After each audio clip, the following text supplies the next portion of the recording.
Souvent, quand on a peur, le premier réflexe, c'est de ne pas vouloir avoir peur. Et donc, une des grandes peurs, finalement, qu'on n'a pas nommées, c'est la peur d'avoir peur. Ce qui fait que ça fait effet boule de neige, et donc, du coup, on se remet avec tout le stress que ça peut générer. Bonjour, je m'appelle Angelo Follet, j'ai créé le compte Instagram Balance ta peur, et aujourd'hui, je vais vous parler du top 5 des peurs les plus fréquentes reçues sur le compte. Donc, la première peur qui revient le plus souvent, c'est la peur des choses qui prennent fin. Donc, par exemple, on peut très bien avoir peur qu'une relation se finisse, on peut très bien avoir peur qu'un projet se termine. Le problème, et c'est tout le paradoxe de l'être humain, c'est que la plupart du temps, quand on a peur de quelque chose, on va recréer la situation qui va générer la peur. Par exemple, si on a vécu quelque chose de traumatisant dans notre enfance et que ça nous a fait souffrir, on va construire une vie dans laquelle on va avoir peur de ce dont on a souffert pour éviter de ressouffrir à nouveau. Sauf qu'en percevant la vie, les autres, le monde, avec ce filtre de la peur, finalement, ce qui se passe, c'est qu'on va recréer des situations dans lesquelles on va ressouffrir à nouveau de la même chose qui a été traumatisante au départ, à cause de ce filtre de la peur. La deuxième peur qui revient le plus souvent, c'est celle qui est liée au sentiment de solitude, qui finalement est polarisé avec le besoin d'appartenir. Comme on a extrêmement besoin à la fois d'affirmer notre singularité, donc d'émerger, d'exister comme un être unique, et en même temps d'appartenir à un groupe, que ce soit une famille, un groupe d'amis, une société, une communauté.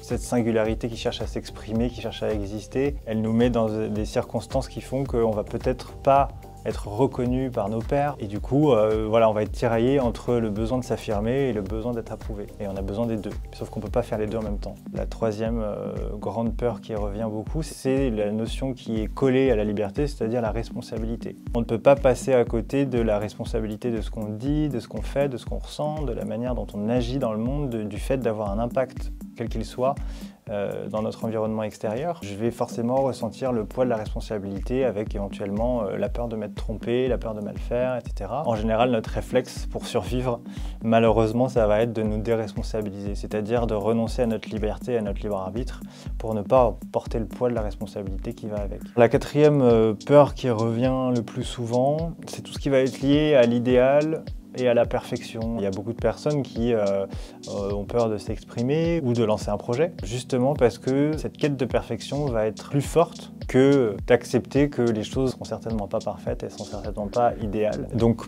pour ne pas être responsable de quelque chose qu'ils feraient d'imparfait, ils ne vont pas le faire.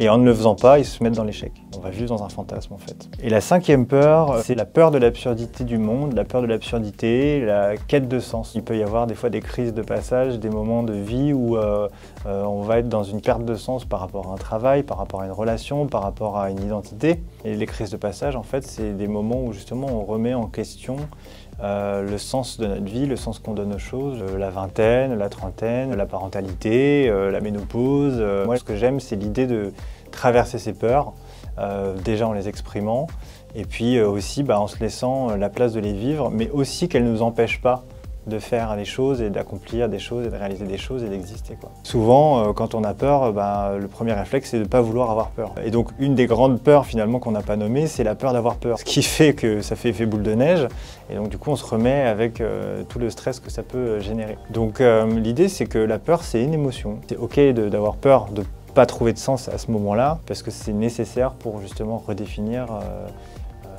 qui on a envie d'être, en fait.